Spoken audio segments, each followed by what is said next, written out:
if you want to heal after this breakup, there's only one solution. It's to go no contact. This is probably what you've heard many, many, many times online. The problem is that's not really how it works. In this video, I'm going to share with you another avenue, another approach, which is clarity contact. This is what I do every single week with my clients, and that helps them heal faster, and I'll explain why after the jingle. So first of all, this idea of no contact, it sounds like a great idea, it sounds like the magic thing, but in a way, it's not necessarily or always providing any form of healing. For me, it's more hiding the pain, hiding the reality. There's also this idea of hiding the reason we're going no contact, because you've probably seen online a lot of content about no contact is about going no contact will make them react, right? So in a way, you're doing it having an agenda. You're doing it to manipulate them. But the thing is, when you do that, do you get any answers? Do you get any clarity? Does it help you to move forward? No. Now, I'm clashing no contact, and I'm aware of that. But the thing is, it has some values, especially right after a breakup.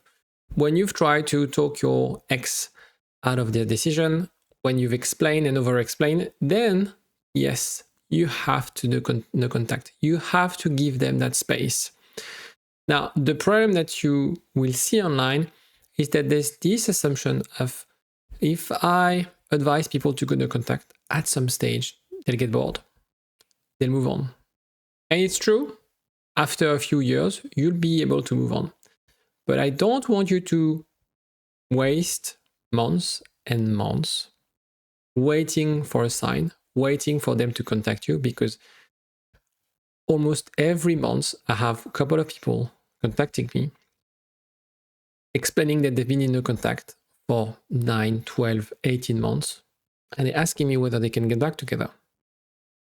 My view, not only as a therapist, but as someone who hates to waste his time, what have you done for the last 9 to 12 months? And I'm not blaming them for feeling stuck. I'm just blaming their approach and their strategy.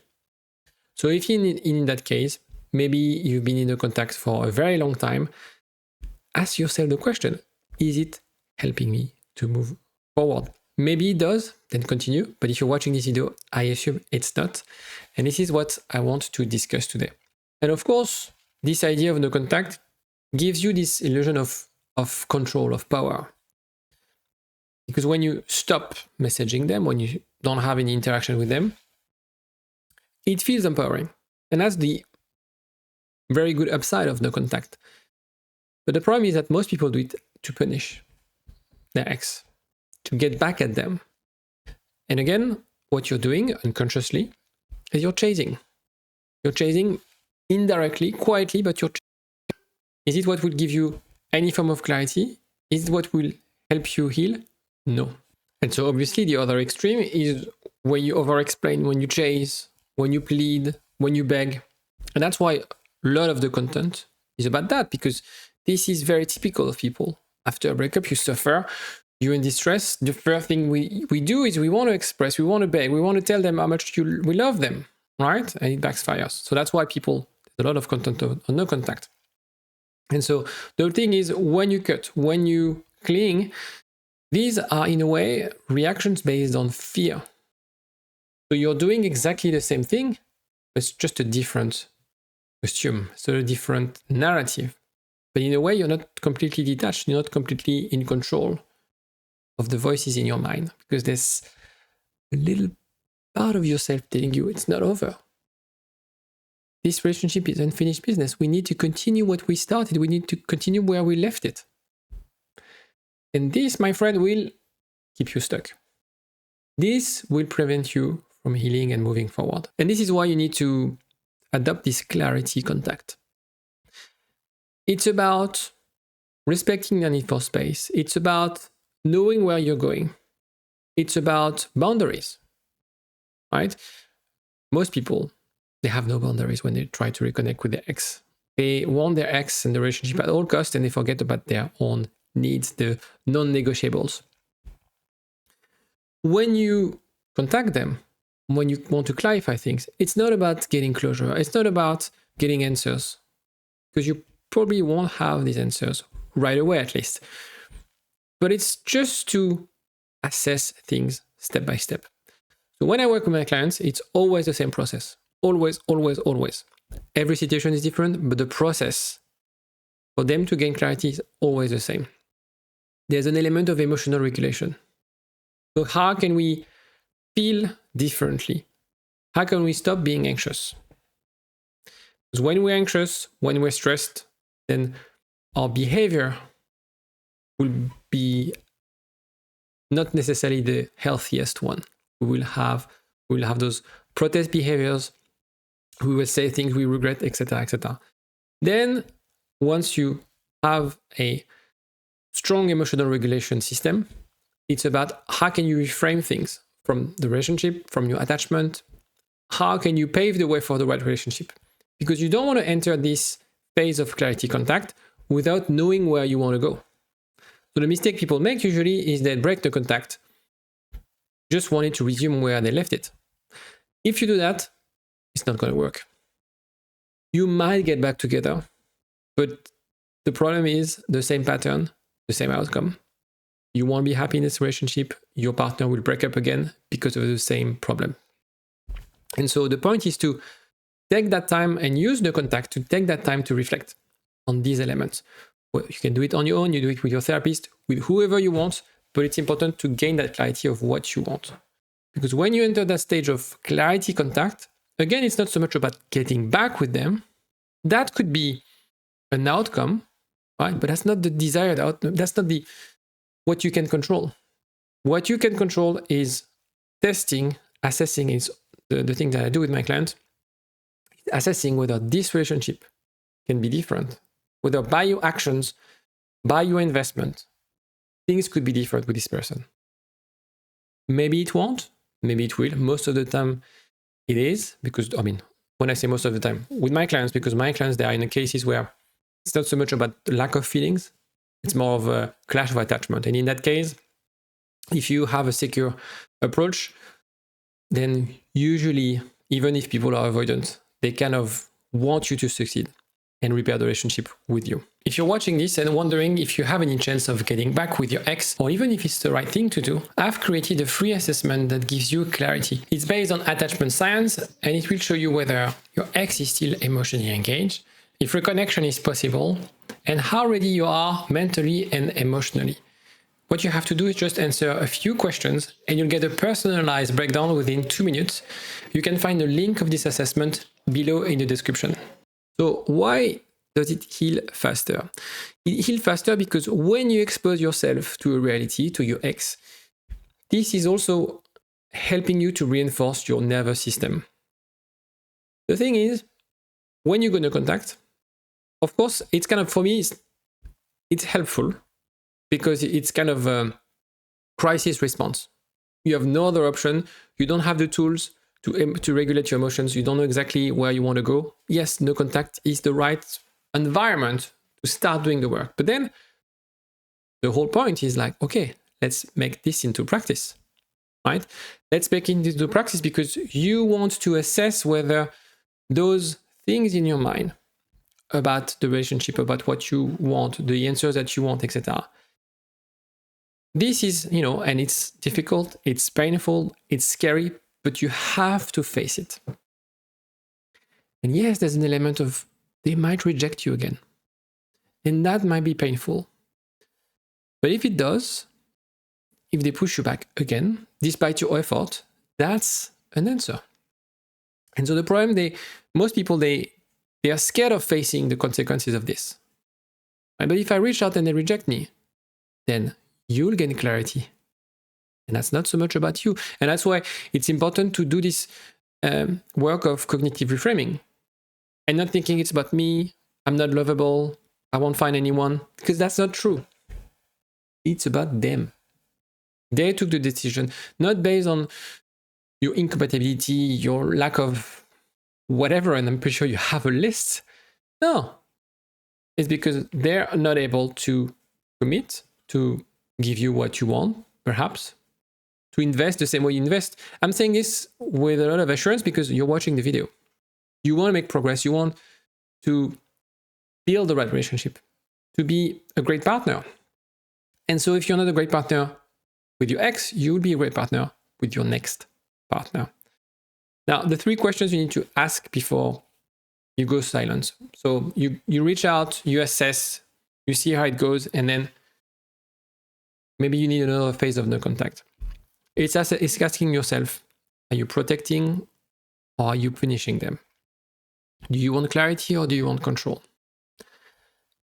Are you sufficiently regulated emotionally to be at the same time kind? Because we don't want to be nasty. The point is not to be hard on your partner, but firm, because we need to have some form of self-respect, to have strong boundaries. And so the challenge is to navigate this space of contact, no contact. And it's not about playing games, because I'm hearing myself like the contact, no contact, you reached out. Like, it feels like a game, but it's not a game. I'm a therapist. I don't want to play games, and I don't want my clients to play games with their ex. The point is to create a sense of safety. And that's why when I work with my clients, I don't work with them for years.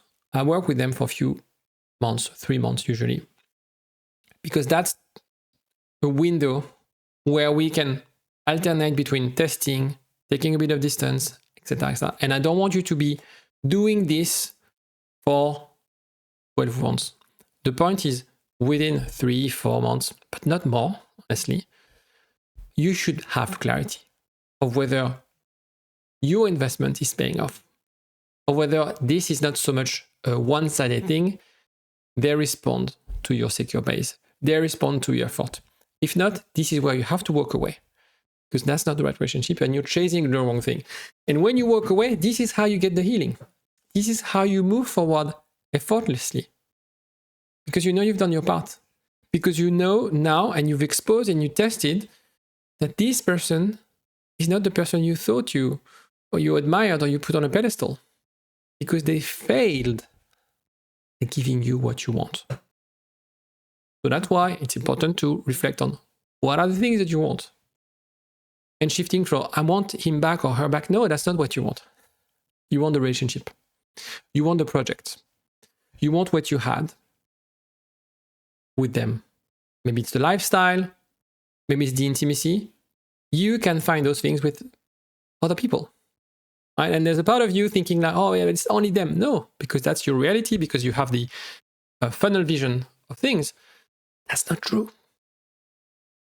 And especially if you're not happy in this relationship, or you're not happy with how things are after the breakup, then you destroy completely those projections around they give me everything that I want, everything that I need. That's not true.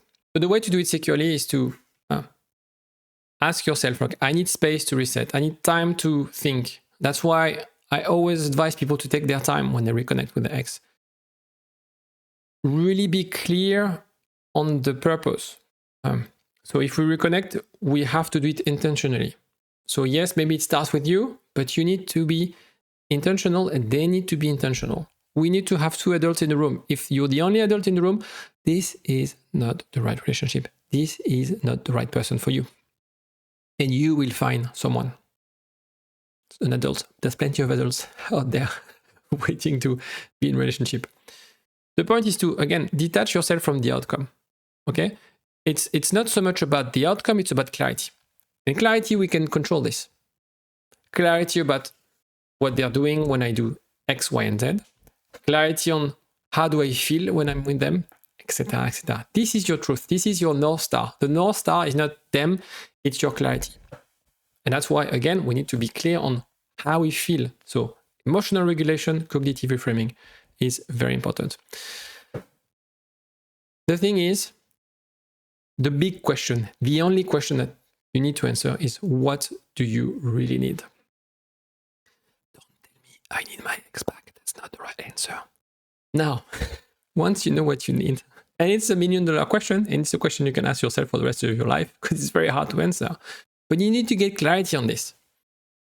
The no contact, yes, it's great when in crisis, when you're crying, when you feel triggered anytime you receive a message from them, yes, go no contact, and it helps.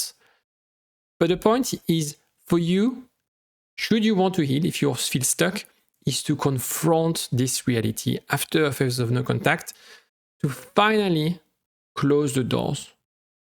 There's probably 1, 2, 3% in your mind, you feel like, oh, there's like 3% of chances of us getting back together. This is what keeps you stuck. You don't focus on the 97%, you focus on the 3%. Okay, let's test those 3%, and let's be ready to test, because if you're not ready, if you don't have, again, the emotional regulation element in place, you're going to suffer, because you're going to feel bad, you're going to feel unloved, you're going to feel you're not good enough, because that's not accurate. That's a representation based on your insecurities, and that's why you also need to work on the cognitive reframing, on building that secure attachment style within yourself. If you want more detail on this or want some help on your situation, have a look. There's a link to book a call with me, and we can discuss your situation, and I can help you define what could be the emotional regulation, the cognitive reframing, and exposing with your partner. If that was helpful and you want to support my work, you can subscribe and like this video. Thanks for watching. I'll see you next time. Take care.